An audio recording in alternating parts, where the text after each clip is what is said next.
Olá, meus amigos, como vão? Tudo bem? Estou eu aqui, seu professor Giovanni Magalhães, professor de Direito Empresarial 1, de Direito Empresarial 3 e de Contratos Empresariais da Universidade de Fortaleza, vindo fazer essa aula aqui para você de maneira remota, porque, enfim, como todos vocês sabem, né, estamos aí nesse período de suspensão das aulas e já deixando essa explicação prévia, porque mais dia menos dia esse vídeo ele vai ficar disponibilizado aí na internet através do YouTube, tá?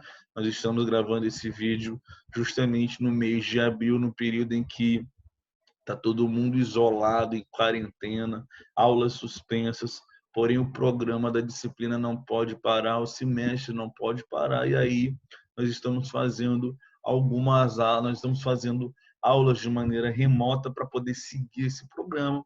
Algumas dessas aulas são videoaulas e essas videoaulas que eu estou fazendo, estou trazendo aqui para disponibilizar para todos vocês. Seja para você que é aluno, né, da disciplina de Direito Empresarial 3 comigo na Unifor nesse semestre 2020.1, seja para você que é aluno de algum outro professor, ou seja mesmo para você que vai estar aí estudando para o exame de ordem, para concursos públicos, ou até mesmo para entender algum contexto, algum contorno prático na sua advocacia em cima dos temas que vão ser trabalhados, tá? A propósito, cara, se você achou esse vídeo no YouTube e você não me conhece ainda, tá?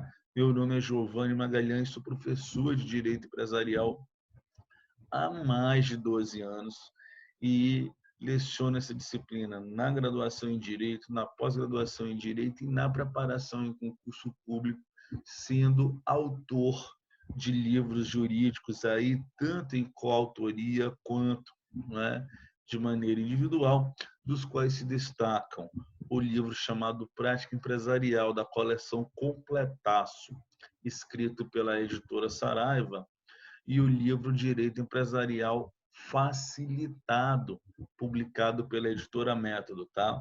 E, bom, esse canal é um canal onde a gente vai estar trabalhando sempre questões pontuais, temas de direito empresarial, seja em aulas como essa, seja em dicas, enfim, tá? Se você se interessa pela área, ou até mesmo se você tem medo de direito empresarial, eu te faço dois convites, né? O primeiro deles, né?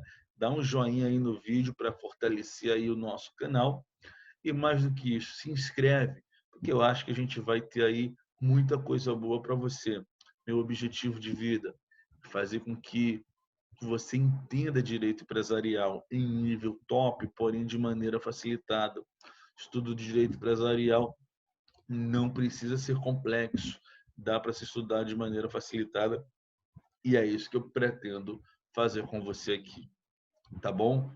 Bom, seguindo então a nossa viagem, vendo o que a gente tem para hoje, eu quero então, meus caros amigos, começar a fazer com você aqui uma aula ou mais de uma aula, né, a depender da evolução do conteúdo, da evolução de como a gente vai levar a aula aí de aprofundamento das aulas virtuais, né? Como você sabe, as nossas aulas elas foram suspensas, né, a partir do dia 16 de março, né, e até o dia 1º de abril eu disponibilizei para você 4 aulas online, tá, de vídeos que nós tínhamos gravados para um determinado curso de OAB que a Unifor ia fazer, tá?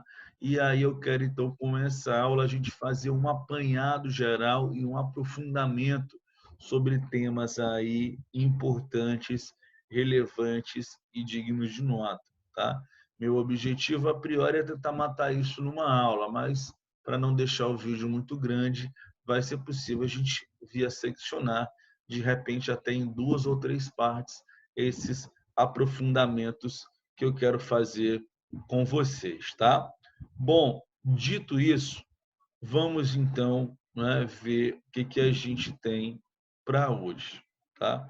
Vamos então ver o que a gente tem para hoje. Primeira coisa que eu quero falar com você se refere justamente aos pressupostos da falência. Meu caro, minha cara, perceba o seguinte: o conceito de falência, ele é um conceito jurídico, tá? O conceito de falência, ele é um conceito jurídico.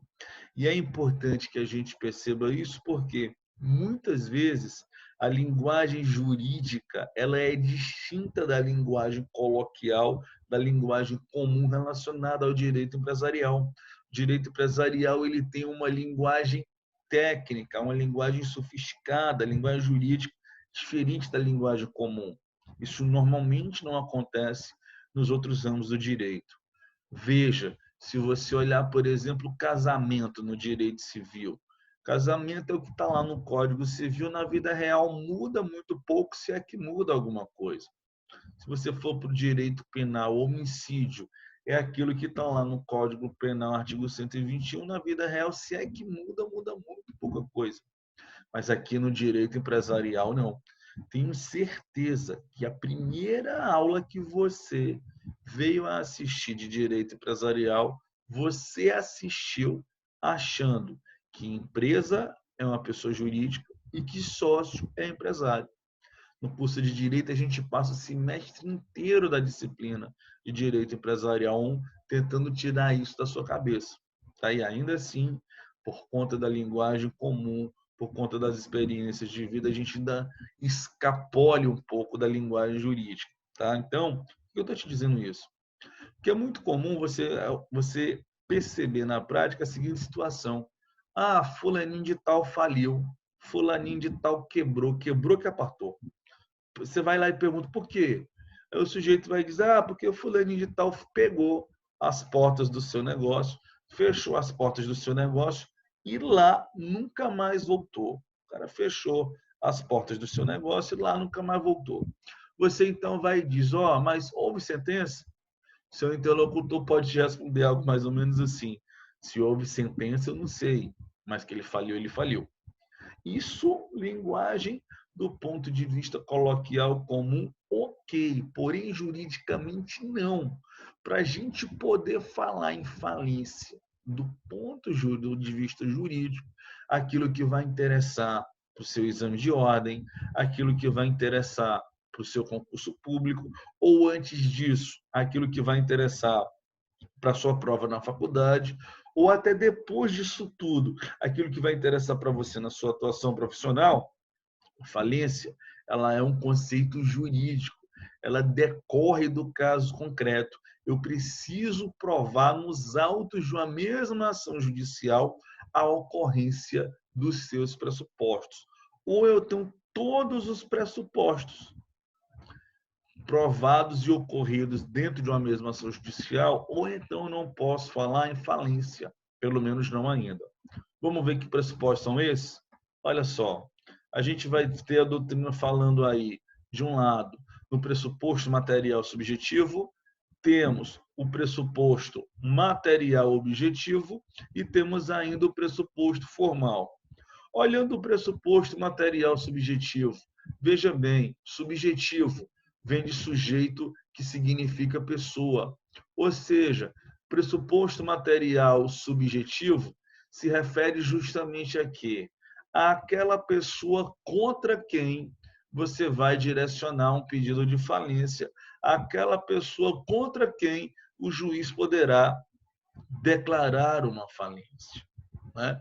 Bom, o pressuposto material subjetivo da falência é o nosso devedor, que, regra geral, precisa ser empresário. Porém, no cotejo aqui desses dispositivos legais, a gente percebe que a gente tem algumas coisas, alguns pontos aqui fora da curva. Por quê? O artigo 2º, por exemplo, ele regula uma série de empresários que estão excluídos da Lei 11.101, e que, portanto, não podem ter sua falência decretada. Eu estou falando aqui das estatais, eu estou falando aqui de operadoras de plano de saúde, de seguradoras, de instituições financeiras, de entidades legalmente equiparadas a elas. São empresários? São, mas não podem ter sua falência decretada. Apesar disso, a gente ainda tem o quê? Apesar disso, a gente ainda tem as normas aí do artigo 96, parágrafo 1º, cumulado com 125, do 81 e do 195, mostrando situações de não empresários podendo falir. A do 81, a situação do sócio de responsabilidade ilimitada, a falência da sociedade vai acarretar a falência do sócio, tanto do sócio que está no contrato social na data da quebra, quanto daqueles que saíram da sociedade há até 2 anos. Esses últimos que saíram, eles só escapam se na data da decretação da falência todos os débitos anteriores à sua saída estiverem pagos.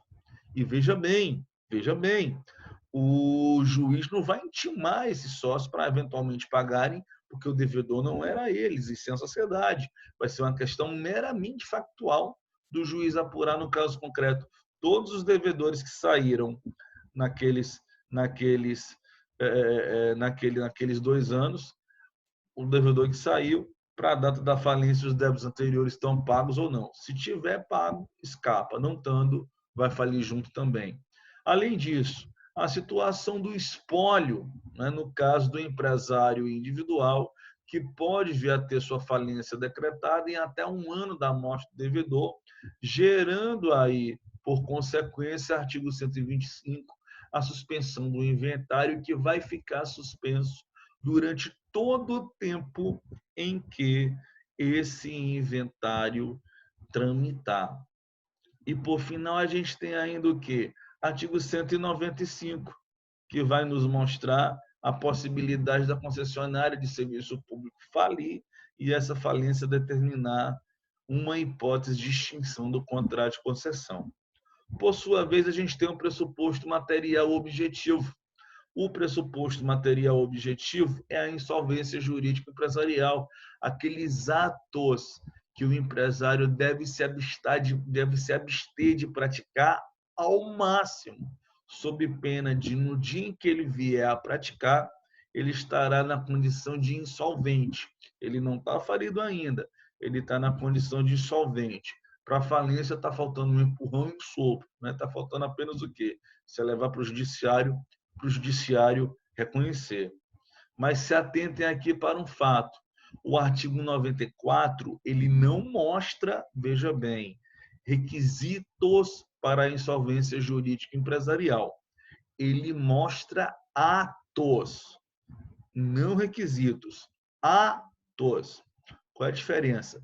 Se fossem requisitos, eu precisaria ter a prática dos 3 incisos do artigo 94 de maneira cumulativa, para que eu pudesse dizer, fulaninho de tal, empresário, ele está insolvente. Como são atos, basta a prática.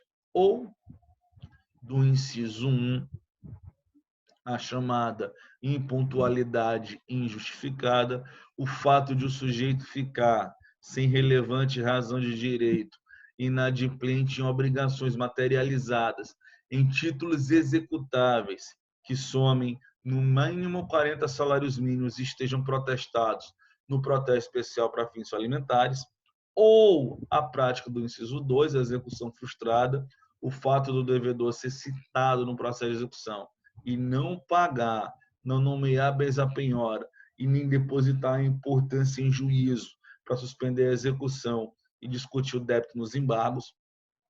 Ou, inciso 3, a prática de um dos atos de falência elencados pelo legislador. Atos de falência são atos em que o legislador presume a insolvência jurídica empresarial. Perceba que nos 2 primeiros incisos eu tenho a inadimplência comprovada, aqui ela é presumida, basta a prática de uma das alíneas de A a G. Portanto, praticou o 94, inciso 1, ou o 94, inciso 2, ou ainda o 94, inciso 3, o sujeito terá praticado o pressuposto material objetivo da falência. O pressuposto formal da falência não poderia ser outro, é a sentença declaratória, é o ato judicial que vai, por assim dizer, reconhecer, digamos assim, a prática do pressuposto material subjetivo pelo pressuposto material objetivo, sentença declaratória de falência essa que aparece regulamentada no artigo 99 da Lei 11.101. Beleza? Então, vamos fazer o seguinte, eu vou ir trabalhando por temas para facilitar a sua vida. Esse é o primeiro tema que a gente precisava dar uma aprofundada, dar uma demonstrada para você. Sugiro para você a leitura desses dispositivos legais, tá? À medida em que você venha a rever essa aula, vale a pena você abrir esses dispositivos legais e ir lendo esses dispositivos legais à medida em que a gente vai conversando, fechado? Então a gente mata essa videoaula aqui para não ficar muito confuso, a gente mata essa videoaula aqui sobre os pressupostos da falência e eu volto então com a outra videoaula trazendo um outro tema relevante aí para a gente poder fazer um aprofundamento e a discussão sobre pontos importantes do programa da nossa matéria. Valeu, fechou. Gostou do vídeo? Mete um joinha aí, hein? Se não está inscrito no canal, se inscreve. Qualquer dúvida, joga no comentário. Valeu e até a próxima.